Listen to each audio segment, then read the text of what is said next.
My name's John Hawkins with Miller Industries, and today we're fortunate enough to have with us Ed Mabe of Ashely Sling out of Knoxville, Tennessee. We're going to talk about endless loop straps. Ask Ed several questions about the endless loop strap. So, Ed, before using an endless loop strap, what should we look for? Well, the first thing you want to look for, John, is the tag itself.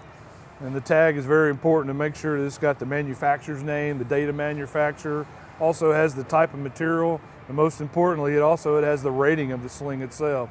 This is real critical for the lift. Also, the slings come with the information on proper use and care criteria. This is important information too, and the points are listed on the tag itself. All right, that's good. Now, what is the number one issue that you see with slings? The number one issue with synthetic slings and round slings are people cut. People put them on sharp edges because they're not properly padding the sling. So what will happen is you'll have damage like we see right here, where we can see inner fibers of the sling itself.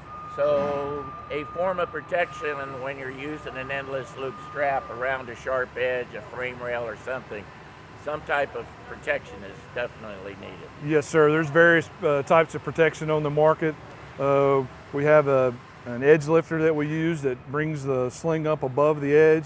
There's also abrasive products out there, sleeving and different types of padding. Just be sure that you use the correct type padding. What is the life expectancy of an endless loop strap? Well, that's dependent upon the use and if you're protecting the sling very well. There is no set date or time. It's really up to the operator and how well he maintains the sling during the life of the sling. And talking about maintenance, if the customer's out there and it's raining or snowing, the strap gets muddy or saturated with water and everything like that, what's the proper procedure before putting it back up? Well, first you want to take it back and you want to lightly clean it, maybe just like with a hose or something, light water. You don't want to use any type of heavy detergent or anything such as that. And then when you want to dry these slings back out, you want to make sure that you dry them correctly.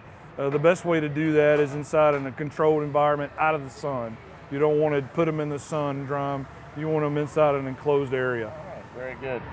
Thank you very much for those tips today, and I want to once again make sure that you visit the Miller website and you go and subscribe to our news feed and start getting this information. It'll be coming to you on a regular basis. Again, my name is John Hawkins, and we appreciate you joining us.